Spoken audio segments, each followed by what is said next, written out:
If you're a publisher who wants to create gorgeous, high-end books that also command a premium price, there's a niche that you may have overlooked until now, and that's the coffee table book. In today's video, we're talking about how to come up with profitable coffee table book ideas, where to get it printed, and yes, you do have another option other than KDP, even if you want to sell it on Amazon. And we'll also talk about the common mistakes to avoid so that you don't end up with negative reviews and lost sales. Now, if you're new here, I'm Rachel Harrison-Sun, and I help people turn simple book ideas into passive income streams using the power of print on demand. So in case you don't know what a coffee table book is, generally speaking, they're books that are placed in various positions around the house, like on the front console, on a coffee table, obviously, and they're there more so for decoration or just for you to sit there and kind of like leisurely flip through. They tend to be larger format, thicker and very visually led, so very image heavy, not generally a lot of text. And these books are usually centered around a particular theme, whether that's photography or fashion, home decor, and then you'll often see lots of sort of like niche, quirky topics as well. I've seen coffee table books featuring dogs in sweaters, vintage typewriters, pretty much anything that you can think of. These books are usually very premium in look and feel. They're almost always hardcover. Sometimes they've got dust jackets, linen covers, foil stamping, that sort of thing. And because of that, these books tend to be able to command high premium prices. So in terms of who should think about creating one of these types of books to sell, if you are a photographer, if you're an artist, if you're a designer, or if you're just someone who's really good at creative visually storytelling, this could be right up your alley, especially if you have an existing body of work that you could use for the content for one of these books. So if you're just someone who's really in the know in a particular niche or hobby or interest, this could be a good idea for you as well. And yes, you can publish these types of books through Amazon KDP, albeit with some limited printing options. And yes, people doing so are actually making money. Now, in fact, some of these books that are making money don't even contain any content at all. Remember, a lot of people use these types of book strictly as decoration. They're not there to be read. If someone's going to pile them up in a corner and then stick a vase on top, it doesn't really need any content. There are publishers creating these types of books, and some of them are making money. Now, even though it is possible to publish coffee table books through KDP, and yes, some people are doing it and they are making money, I don't love this method, and I'm going to show you a quick example of why.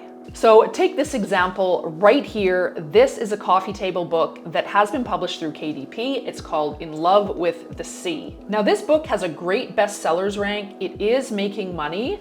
When I plugged the information into the Kindlepreneur sales calculator, that calculator is estimating that it's making close to $800 a month, which is pretty awesome. But the reviews are not great.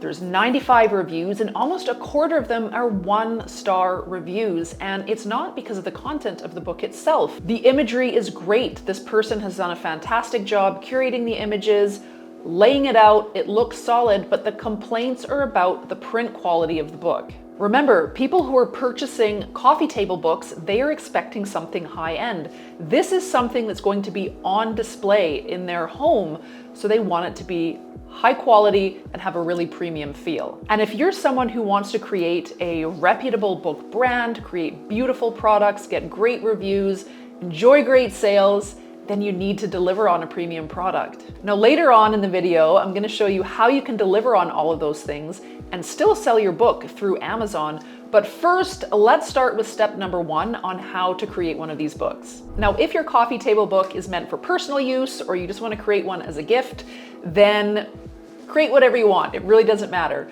But if you want to turn a profit, then the key is really to figure out the demand and then create the book that meets the demand. And that really is the basic principle behind self-publishing as a business model in general. You've got to find out what the demand is, and then you need to meet that demand by creating that particular book that someone's already searching for. So hop onto Amazon, get into that search bar, and just start searching for coffee table books. You can start with just a broad coffee table book search. You can start coming up with ideas, coffee table books about beaches, coffee table books about dogs, whatever it is.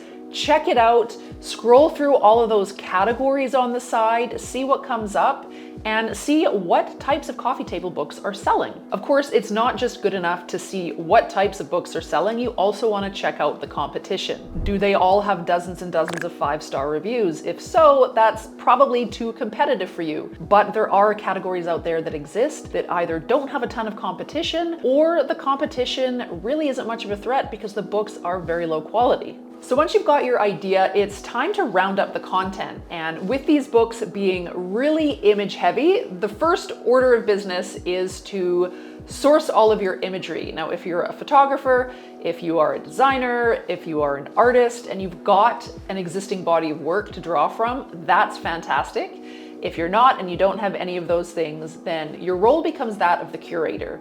So you can start by visiting some stock image websites and keeping your niche in mind, your idea. You're going to round up some really high quality image that you think would be perfect for your book. Now, AI is also an option here. You could use Midjourney, you could use DALL-E, and you could create AI generated images completely from scratch. Now, if you are turning to stock image websites to curate and download your images, then super important to make sure that you do actually have commercial rights to use those images. So always read the license and make sure you understand it thoroughly before you place it inside your book. Now, some things to watch out for are to make sure that you can use it in print-on-demand projects.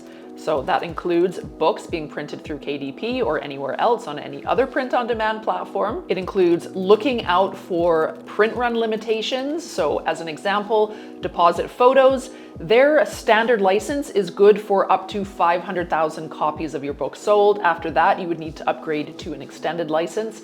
And that really would be a good problem to have because it means that you've sold 500,000 copies of your book. And you also want to look out for whether or not attribution of the photographer is required. Now, for free stock image sites, you may be able to use these images for commercial use, but it can get a little bit tricky.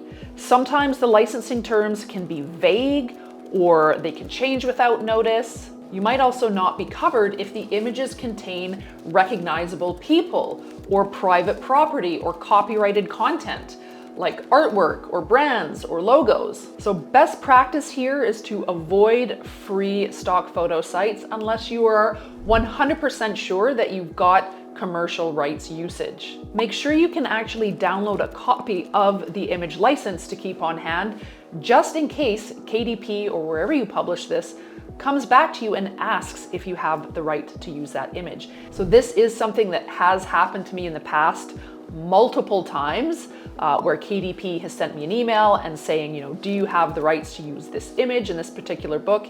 And because I keep all of my image licenses, I was able to email those licenses back in each of the separate instances. And I do mean this happened at least a dozen times. And because I was able to provide that image license, everything was fine. And Amazon said, okay, we see you've got these rights, no big deal. And that was the end of it. Now, last note about image use here. I am not an IP lawyer, so I'm not going to be able to answer any questions about which sites to use, which images to use, how to decipher various image licenses or anything like that. If you're unsure about a particular image license, reach out to the platform. If you don't get a good answer from them, avoid using their images. If there is an image that you really want to use, but you're just not sure if you're allowed to use it, you would have to then hire an IP lawyer to help you out. Once you've got your images, you can start thinking about the text that you'd like to use to accompany those images. And again, you're not going to need that much. Of course, this is something you can either write yourself or you can turn to AI like ChatGPT to help you out. ChatGPT can help you to write captions, intros, quotes, explanations, mini stories, or any other accompanying text that you can think of. So here are a couple of examples of prompts that you could use. So write a poetic intro for a coffee table book on Japanese gardens, or create 20 motivational quotes for a photography book on resilience. Now, for any of the texts that you come up with, always a good idea to throw it into a plagiarism detector like Grammarly, especially if you're asking it to give you quotes. You can even just Google them and see if they come up in Google with an attribution to whoever actually said it. Quotes are another really tricky area of IP law. So in my personal experience, I like to completely stay away from quotes that I know have been said by a particular person. After you've gathered all of your content, it's time to put it all together in a beautiful design. For this type of a project, I really like to use a dedicated desktop publishing software. So I'm talking about something like InDesign. You could use Affinity Publisher. That's a really great option. And yes, you can get away with using Canva as well. So when you're designing this book, remember, this is premium, it's visually led. So go light with the text, go bold with any titles, full bleed images, clean layout, and just really go for that more high-end luxury look and feel. Okay, now on to printing options. And as we said at the beginning, yes, you can publish this type of book on Amazon KDP. And you know, KDP really is the place to be for superior reach. That is where most people go to look for books. But for this type of book, KDP really is limited in its sizes. You're going to want to publish in hardcover, and really the only trim size that KDP offers in hardcover that would be suitable for a coffee table book is their 8.5 by 11 size. And also their paper quality for this type of book isn't really that great. Yes, you do have the premium color option, and that is 100% what I would recommend you use if you do go this route, but it really isn't a premium weight of paper. Also keep in mind, when you choose the premium color option, you're going to have at least a minimum of 75 pages for your book, and you can go up to about 550 pages. If I were to publish a coffee table book that I wanted to sell on Amazon, I probably wouldn't use KDP. I'd probably use Blurb. Now, Blurb offers photo books. They're high quality, and you can still sell them on Amazon using their global distribution. They've also got quite a few different sizes to choose from. They've got large square, large landscape, standard portrait, or small square options. They even offer free Bookwrite software,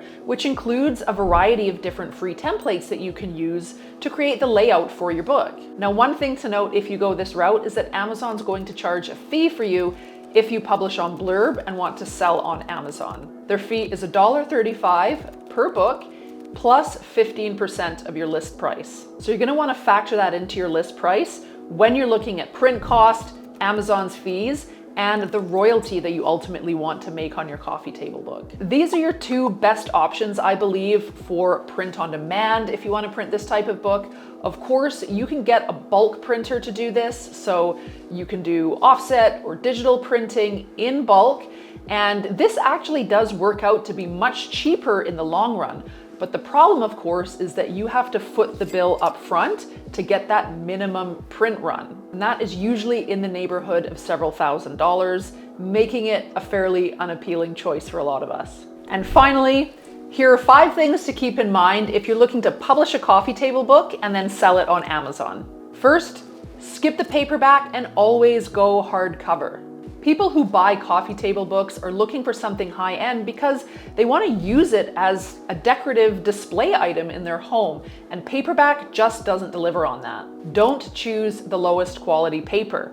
You might be tempted to do this so that you can increase your royalty, but your shoppers are not going to be very happy. They want a premium product. So choose the highest quality paper you can and just build that into your price so that you can still maintain a decent royalty. Avoid making your book too thin. This is one of the things I see pop up often in the negative reviews of coffee table books that independent publishers are creating and selling on Amazon. If your book is only 50 pages, it's going to be a disappointment. That's only going to lead to negative reviews. Make sure your book is at least 100 pages, preferably even more. Always order a printed proof. The success of a coffee table book really does depend on how it looks and feels in the hand, and no matter how good you are on your laptop, you're never going to be able to fully understand how that book looks until you physically have it in your hand. This is the best way to catch any errors in layout or typography or anything like that, and really help you get a sense of what the customer's experience is going to be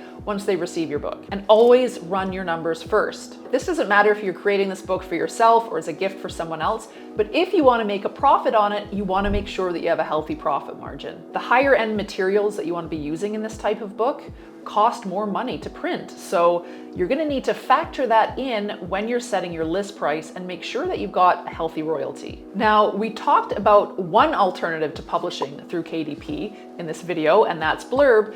But if you want to learn about a few additional print-on-demand platforms that you can use instead of KDP, then check out this video next. Thank you so much for watching. I hope you found this video helpful. If you did, go ahead and hit the like button. And consider subscribing and hit the bell, and that way you can be notified next time I put out one of these videos. Thank you so much. Have a great week.